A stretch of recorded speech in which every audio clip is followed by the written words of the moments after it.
Communication and storytelling is so foundational to every part of our lives. In business, we need to tell stories when we sell, when we buy, when we exchange. And today on CxOTalk, we are speaking with somebody who is going to teach us how to tell stories. David Hoffman is a filmmaker. He has worked for dozens of startups. He's worked for many of the largest companies in the world, teaching them how to tell stories.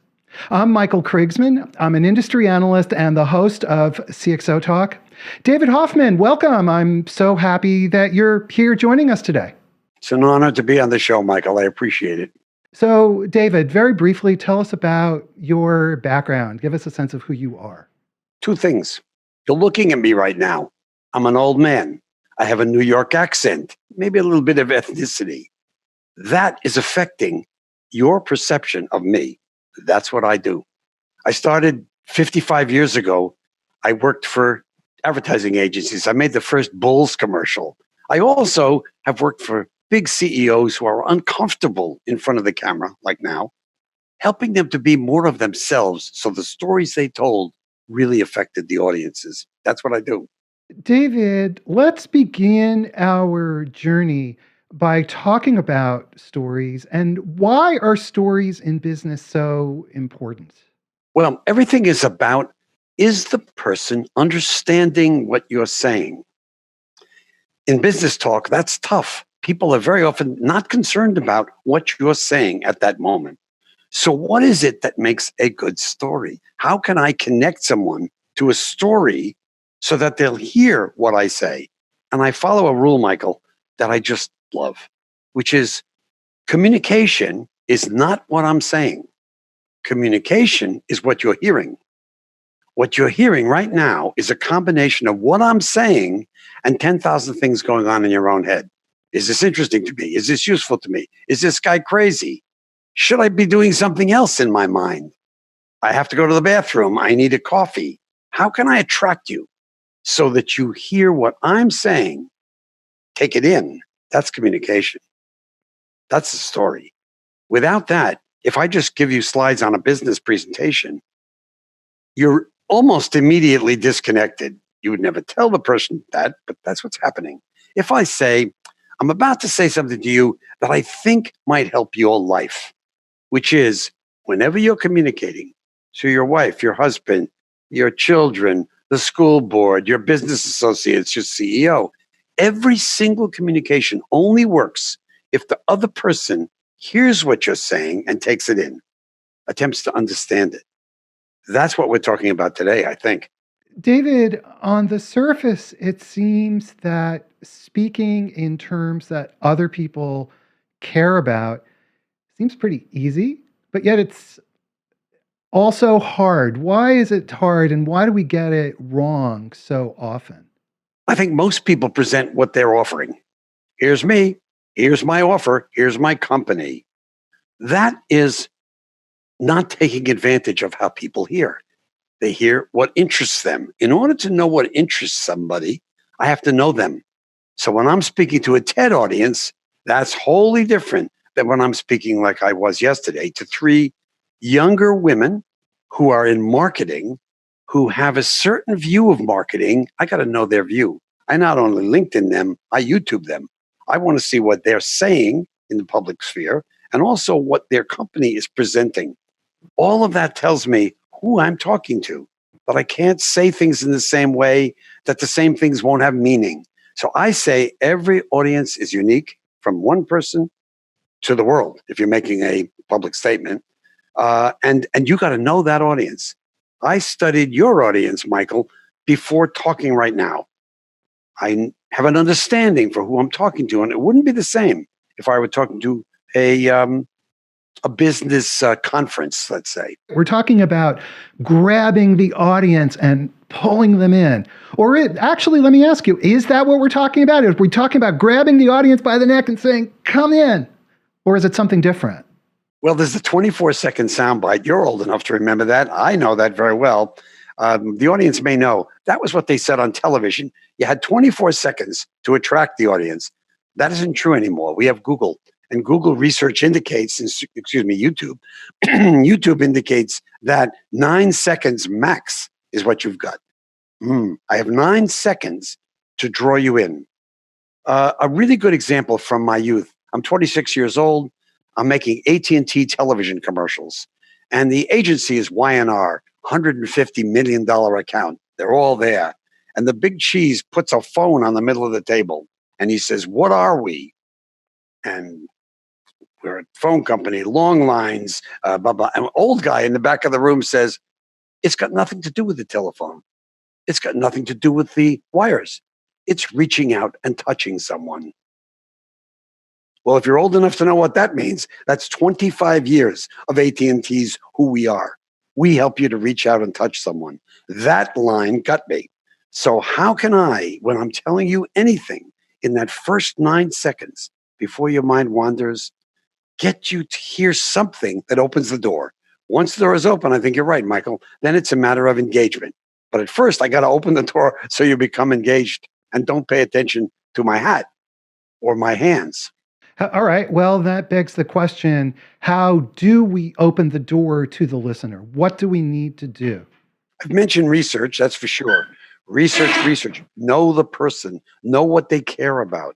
I think that's number one. So, what else can you do to engage the person?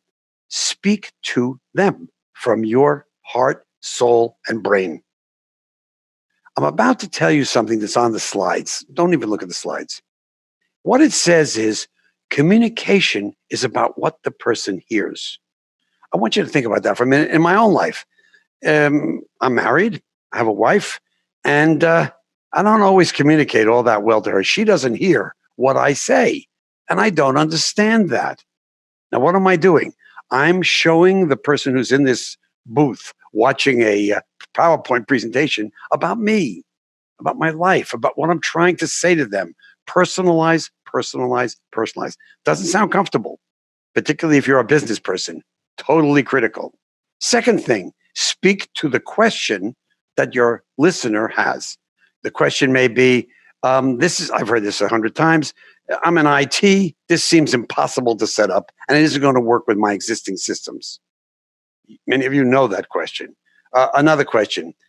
I don't think my ad agency will like this, or my PR firm. That always amazes me that they have enough power to influence middle management. That's crazy. Third thing, don't have the budget. That's what the person's thinking. Nice idea what you're presenting. I don't have the money. You have to know that because you have to speak to that. Look, I'm going to tell you about something that does cost. I admit that. So let's say that up front. This is going to cost $5,000 a month. But I'm going to try to convince you that it has $5,000 worth of value. And I'm not a salesman, but I do believe that to be the case. I just said another critical thing, authenticity. Prior to the web, authentic, I never heard that word, or credible. Yes, we knew that in PBS television documentaries, but in corporate life, we didn't know that at all. Now, because of YouTube, because of the enormous changes it's made in communication, all communication, going up to advertising, the news, television, gaming, it's affected everything. Authenticity. You got to be an authentic person. To be an authentic person, I have to share something about myself. Those are two foundational elements. You just said number one is listen to the question. What you implied is listen to the question that's in the listener's, the viewer's mind. They may not have expressed it. And then number two is give an honest answer. Is that a reasonable summary of what you just said? It is, but I should add another element that is pretty critical. Communication, as I said, but let me just draw it. This is who I am. This is who you are. And if I can find that X point, I'm really communicating. We didn't talk about who are you. That's tough. As you know, any of you who work in corporate life know, some people are horrible presenters and have secondary interests, and there's turf battling and all kinds of stuff inside that is affecting what you actually say to the outside. You got to know who you are. I have a kind of an example that is older than the most of you, but who was Jane Fonda's first husband? Tom Hayden. Tom Hayden was a political activist, a radical, very powerful in the United States, and Jane Fonda married him. And he says on television, He says, what's wrong with America? And he says, I'll tell you what's wrong with America. My father worked in the Chrysler plant, and my father just bought a Honda. Does that not tell you something? He said, when the Chrysler employees themselves don't buy the car that they make, America's in trouble. You got to know inside your own company, what do you feel?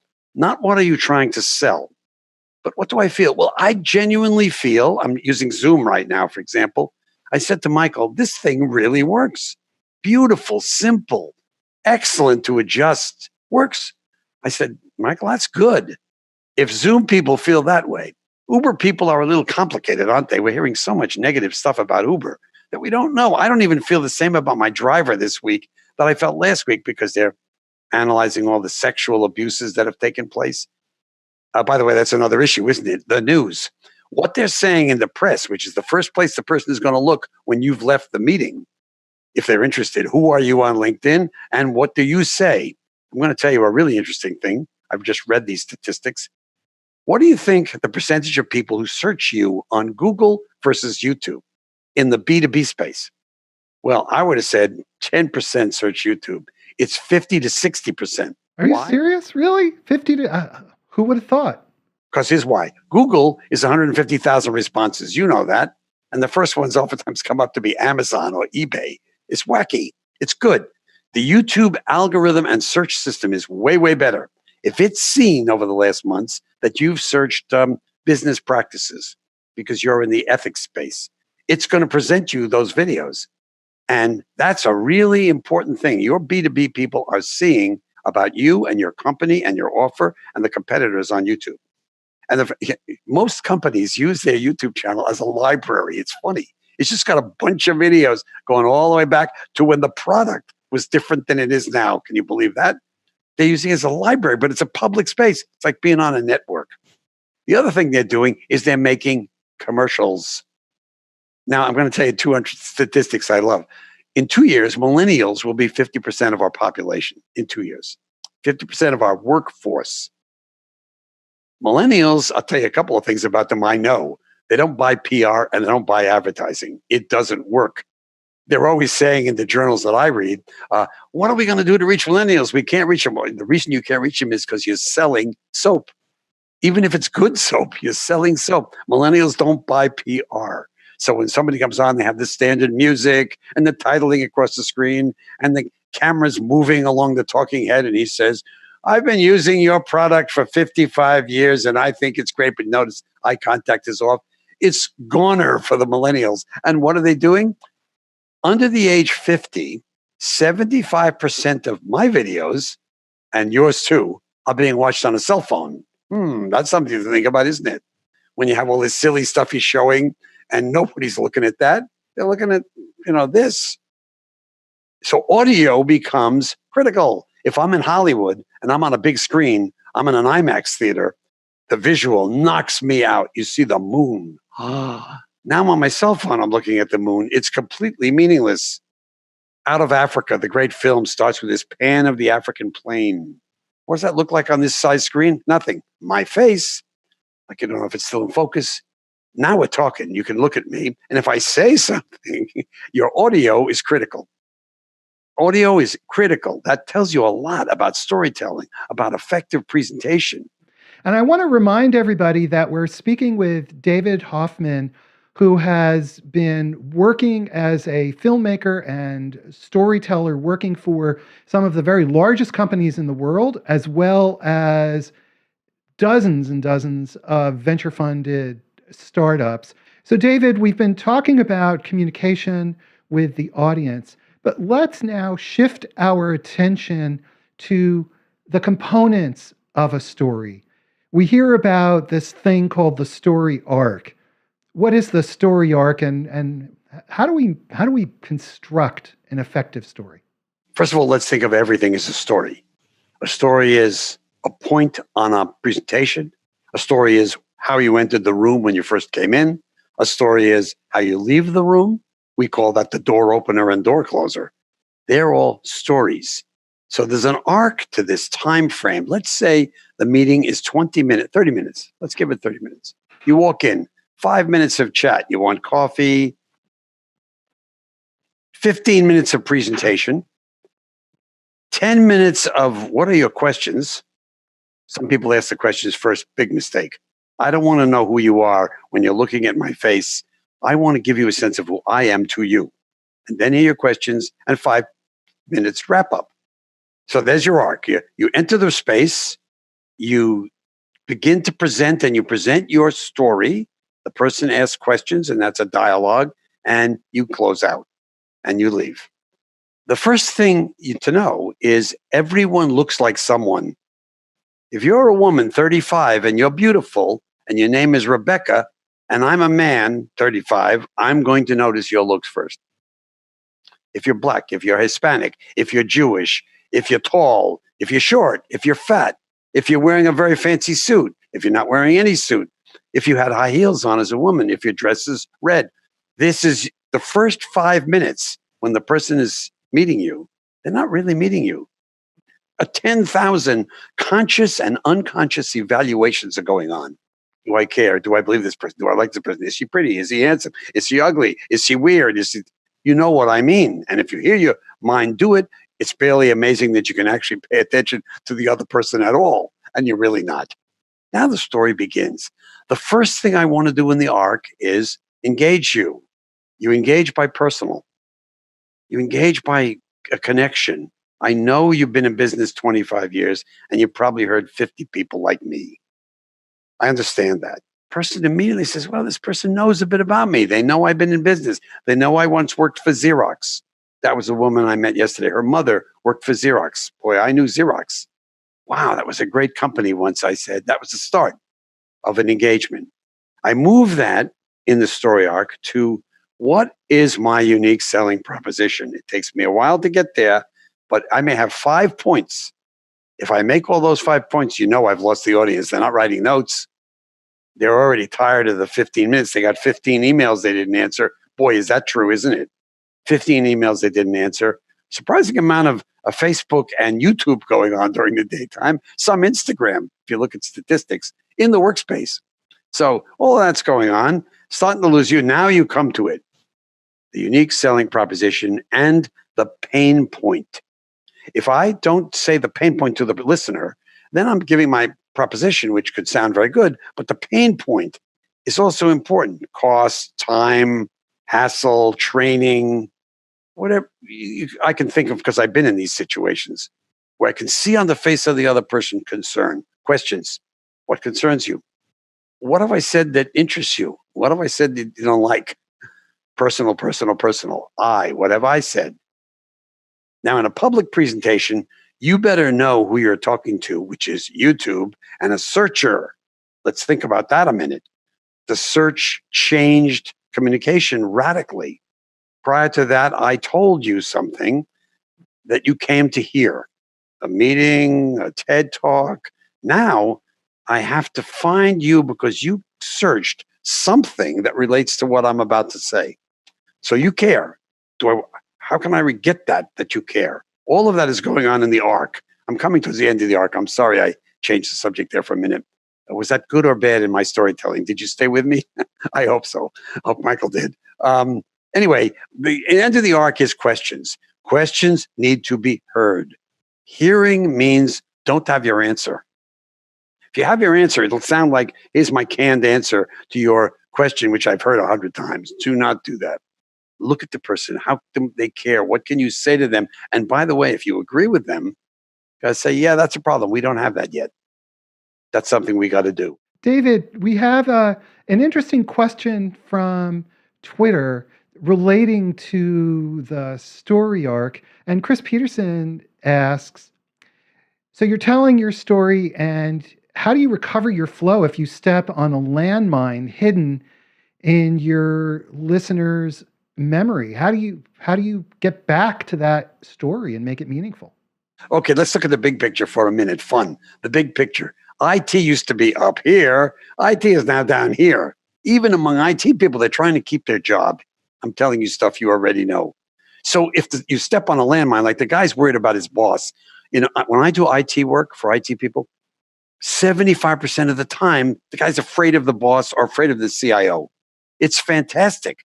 The domination by management of technological change without understanding of what that's doing at the level of people who have to deal with the day-to-day costs, radical change. What should I listen to? What should I not? Yes, there are some great people in this area, but most people suffer. So if you step on a landmine, I'd go with it. Even if you don't make a sale that day, even if you don't get yourself in as a consultant, the person will look at you totally differently if a landmine stops you cold. You mean you once were raped? Because I'm using an example now of the fascination of the Me Too movement to a person who cares about that. And I'm fascinated by the evolution of that movement. And the person's face turns white. That's a landmine, right? I go with it. The meeting stops. Let another meeting take place. The person will give you that meeting. That's my advice.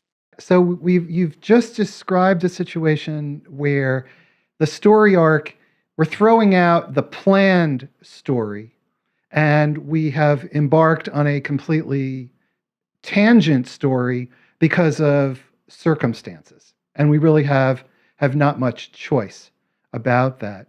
But let's go back and just recap the story. The story has the beginning, it has the middle, and the end. It's Shakespeare. You set the audience up. You develop a dramatic situation, which in this case is between you and the person or people you're talking with. So it's going like this. The ideas are going like that, ideally. You come to a high point, which I call the unique selling proposition. What's my point really? You let that play out a little bit and you have the end. I mean, to me, that's the drama of the arc. And you know going in that you're not in control. You're going in with what you have to say, what you think the person cares about. But there's this element Chris mentioned, which is things happen you did not expect. The boss walks in the middle of the meeting. Could that be ideal? You're introduced. You have a chance to say something to that boss. You say, I'm really enjoying this meeting with Chris. He's given me insights I didn't have, and I don't know where it's going to go. The boss hears that. The boss likes the employee. It's a moment in time. You all know what I'm talking about, but it requires an appreciation of who you're speaking to without any repetition of what you've said 50 times before. Let's troubleshoot for a moment. So you tell your story, you put your presentation out there, it's falling flat. People are not downloading it, they're not watching your video, whatever it is. What does that mean? Where are the pitfalls and how do we troubleshoot the problems? Well, every situation is different, in part because every venue is different. Look at that. Instagram, I don't know why most business people are spending any time on Instagram and social media. Twitter, I understand what it is and why you have to be there. We all know there's a lot it does not do. For some people, it's useful. For some companies, it's useful. For the press, it's very useful. For many of us, it's not useful. That social media, I wouldn't personally spend a lot of time on, either as a corporation, as a salesperson, as a communicator. YouTube becomes useful because you can have a clip, not a movie, not a video, but a clip. Somebody asked me last week about Salesforce.com and about Dreamforce, who had never been there. So I could do a little clip about my experience at Dreamforce and how spectacular that is as a conference if you are a Salesforce user. Maybe 2 minutes, I just talk. I have my notes in advance, by the way. I never, even this interview, do any kind of communication without having an understanding for where I sit. And then I don't look at the notes. You all know that. That's irritating when a person's in a meeting and they go, it's something about that that's not authentic, not credible, not live. I think I'm saying things that can sound disconnected from what your daily life is. But if you go into your next meeting of any communication of any kind, see what I'm talking about. If you watch the person's face and you try and put yourself in their shoes, that isn't easy, particularly with 50% of the CEOs I've worked with don't know what they look like, sound like, talk like, or feel like. They really don't know. So I either become their psychiatrist, which I don't want to do, or I say, you look uptight, and here's the key line, and I can't change that. So let's deal with that you're uptight. And here's an example, or a good one. United Technologies, I'm working for the CEO. They got to fire 20,000 people the next year. The CEO is about to make his public announcement, which also includes videos and things in the internal television network. It's awful. It sounds like, well, we're forced, we saw nothing. I say, hey, come on, feel for these people. And his change as a very rigid, not a good presenter was incredible. He starts off by saying, I'm not a good presenter, and I know I'm going to sound corporate, but I want you to know that the thing I'm about to say hurts me personally because many of you I've known. That's what he said, for real. The classic Harvard business case for this experience is Bhopal, Union Carbide. 22,000 people dead in 24 hours, and the CEO has to do something. Good one, huh? Does he speak corporate baloney talk, which everybody knows is baloney, and you hate him for that? This CEO, I think his name was Anderson, cried. A tear came from his eyes when he spoke, and he got on a plane that night and he flew to Bhopal. You may remember that if you're old enough, where he flew, and these people were ready to kill him. This man did brilliantly for his company. The Tylenol scare, which is another Harvard business case, similar. Somebody cared about that. So, in my own opinion, you have to know something about who you are, and you have to be critical, or let an old guy like me or an interviewer like Michael tell you honestly what they think. That isn't easy. I try to ask my wife, but I don't really trust her in this regard. I'm in a meeting with senior executives at an oil company unmentioned, the CEO included, the chief financial officer. And I'm about to enter the meeting, and the guy bringing me into the meeting, I have a chance to talk with, and they say, I'm not dressed like all of you. And I know I don't sound like you. Can you give me any advice for how I can do better in this meeting? And he says to me, David, we wouldn't be hiring you to be one of us. We're hiring you to be you. Be you. I say that to all of my startup people who think they know everything about how to present. You look like a 27-year-old wise ass, I say. Now, I can say that because I have white hair, although I tell you the truth, I did say that when I was young as well, and I lost some jobs because of it. That's my answer to your question, Michael. All right. And we have another question from Twitter, and I'd like to go back now to talk about the audience, because understanding the audience is so crucial. And Gus Bekdash asks a very telling question here. He says, how do you sell a vision to an audience of people that are detailed orients, who are very detail driven? And how do you explain something technical to a layperson? And so I think the fundamental question, therefore, is, I have a message. My audience is out there. I have to communicate that message. How do I match it up? And sometimes it just doesn't match. You ask your question with two parts. Vision, boy, is that a challenge, and technical. Let's look at vision first. I think a vision is a risk, but an honorable one. I'm sure you feel that way also. A vision is, I see it. I don't know that we will ever get there. But if we don't hold that in our heart, when I first went into Google as a consultant, and I see this thing on the wall that says something like, the very best information at the very right moment at the lowest price. That's a vision, right? It's still aimed at that vision. So vision has to be credibly hopeful. It has to be slightly religious/spiritual. It has to step out of the day-to-day business. You can't just state the vision. The vision, you know this very well, the person asking the questions. Every single company says, to be good to our employees. Oh, really? I'd like to know when you were last good to your employees. To be good to our customers, or whatever they say. It sounds, you can take one and paste it on the other, except for the guys who really can stand behind what they feel. In Pepsi, I don't know what their thing was, but it should have been, we're just as good and maybe better than Coke. That may have been their internal word, because that's what they said so many years. So in the vision space, you got to admit this is a risk. Not everybody will get it. Some people will feel it, and video is always the best. Video is an emotional medium. Text, horrible. Vision on text just doesn't work. Our vision could be to change the world and save climate change.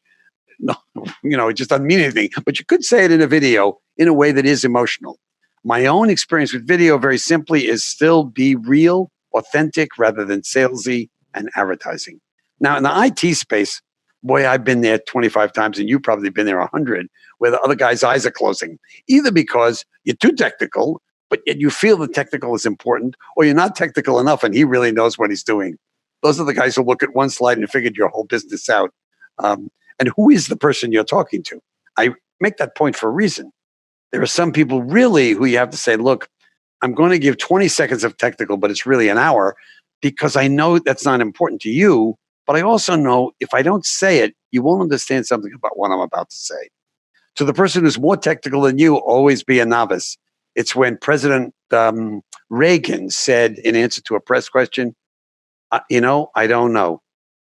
His ratings went from something like 56% to 76% because he didn't know the answer to the question. We know how powerful that is. So when the person is way, way smarter than you are, they're at, this technical level I cannot believe, where the whole thing gets built to the guy's head in 1 minute. I act like a novice. I would if I were you. Here's what I'm talking about. I know you see what I'm saying, but let me lay it out there so that you can put it in your head. That would be my answer to your question. I hope it helped. Okay, very good. What about the characteristics of storytelling, of storytellers? What makes a great storyteller? A great storyteller is somebody who watches my video clip on YouTube and sticks through the whole thing, right? I have one guy right now, he has 2.5 million views, and I've only put it up a month ago. 2.5 million. He's telling a Vietnam story about himself. 95% of the people are watching the whole story. That's a great storyteller. We're not great storytellers. Everybody watching this is not a great storyteller. Chances are, including me, because at moments I lose you. At moments I have you, and at moments that's not a great story. That's all of us. So what we do, I try, and I cannot do that in this medium, is pay attention to you. I can't even look at Michael's face right now, so I'm seeing no one. You can tell on CNN Nightly News who's actually looking at Anderson Cooper and who's seeing like nothing. Seeing nothing is very tough to talk to. So my answer to that question is always try to know the person you're speaking to or the people. And if you can't do that, you have to make certain you're presenting yourself credibly and authentically. Yourself, even your company. Credible. Do I believe it was Smith Barney or Goldman Sachs 3 months ago that has a commercial? Get this. We've been around for 140 years as your trusted partner and financial friend, or something like that. The CEO doesn't believe that. Come on now, Goldman Sachs, you've been around for me for 140 years? You've got to be kidding. That's the agency selling baloney to the company that then forces its people to say it. You don't want to ever be in that spot. If I'm talking to you right now, I can credibly stand behind what I'm saying, rather than speaking baloney that I don't even believe myself. We have some really nice comments on Twitter. Mark Orlin is saying, "What wisdom and experience from David Hoffman. Really enjoying this interview. What a great storyteller." Thanks so much, Mark. We are thrilled that you're joining us today. So, David, you just mentioned credibility and authenticity as foundations of great storytellers, but they're not the same. Somebody from a large company who has a good track record walks in, CEO, and for sure they don't have to do anything. Credibility walks with them, but that's completely different from being authentic. So maybe let's drill into authenticity and talk about that. Thank you for that question. Never thought about it before. You're right. Credibility is a matter of what you've done. Truthfully, that's so true. You could be 25 on your first startup, and you're not the guy who's on his third startup, and the other two he sold for $30 million to $500 million each, for sure. And some people look totally not credible, but their track record is, Mark Idrissa was that way when I first met him. He just talked really fast. I couldn't believe the guy could become so fantastic as he is as an investor and an articulator of the future. So that's really interesting. I take away credibility. Let's deal with authentic. The man who wrote me the compliment, which I very much appreciate because I have no idea what the audience is thinking right now. There should be a rating system on Michael's gadget, talk more, talk less, something I could see. But I thank you for that. But my feeling is authentic is about personal to some extent. Authentic is about missteps in speech, and authentic, most importantly, is about knowing what you can change about yourself and what you cannot.